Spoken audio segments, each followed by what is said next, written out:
बहुत से लोग कहते हैं महाराज हनुमान जी कहाँ हैं, दिखते नहीं हैं, क्या है हनुमान जी के बिना क्या चलेगा। अरे महाराज हम तो यह कहते हैं नाक से लेकर के नाभि तक ये हनुमान ही तो चल रहा है।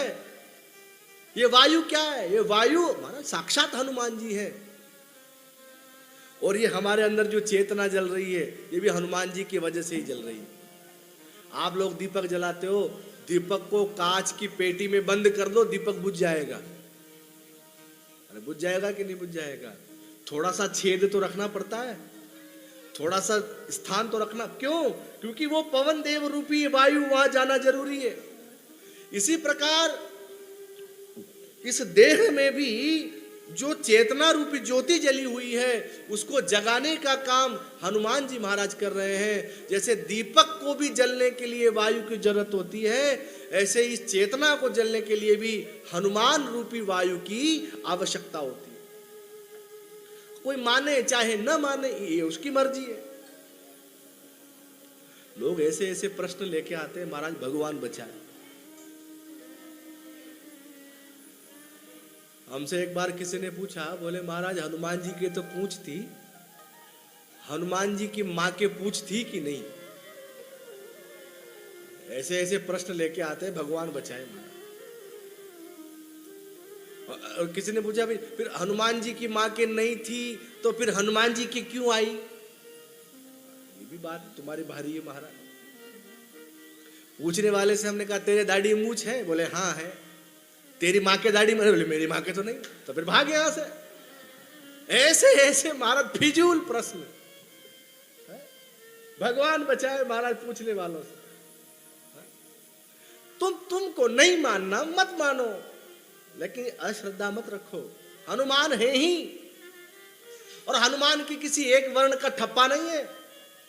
कांधे मूज जनेऊ सांझे, जनेऊ पहनते हैं ब्राह्मण है, हाथ में गदा रखते हैं इसीलिए क्षत्रिय हैं।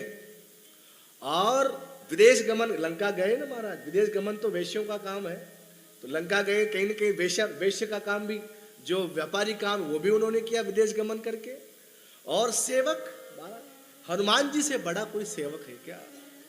हनुमान जी दास नहीं है, हनुमान जी दासानुदास है। इसलिए चारों वर्णों में हनुमान जी है। इतना ही नहीं, चारों आश्रमों में हनुमान जी है। कौन कौन से आश्रम है? बोले गृहस्थ आश्रम। अगर गृहस्थ आश्रम से अगर हम माने तो गृहस्थ आश्रम का मतलब क्या है? बोले गृहस्थ आश्रम का मतलब है अनुशासन, गृहस्थ आश्रम का मतलब है मर्यादा। तो हनुमान जी से ज्यादा अनुशासित और हनुमान जी से ज्यादा मर्यादित और कौन हो सकता है? तो जो गृहस्थ आश्रम में मर्यादा होती है वही मर्यादा मेरे हनुमान जी ने निभाई है, इसलिए वो एक एक रूप में वो ग्रस्त में भी स्वीकार। दूसरा वानप्रस्थ, सब जब छोड़ करके जा रहे थे ना, सब हनुमान जी बैठे रहे। राम जी ने पूछा हनुमान सब जा रहे हैं तुम नहीं जाओगे?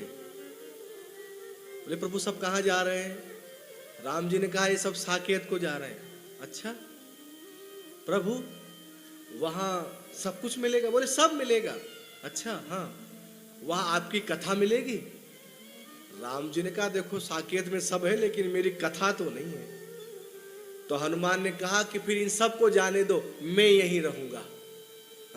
मैं अयोध्या के बाहर ही स्थान बना लेता हूं। और सब साकेत को गए लेकिन हनुमान जी अयोध्या जी को छोड़ के नहीं गए।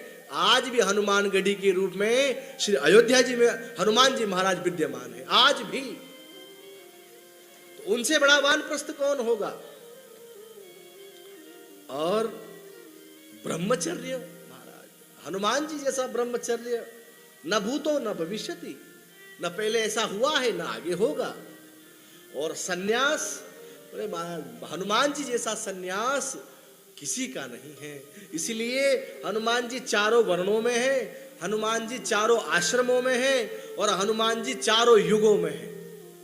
हनुमान जी की गति सर्वत्र है महाराज, ऐसा कोई स्थान नहीं।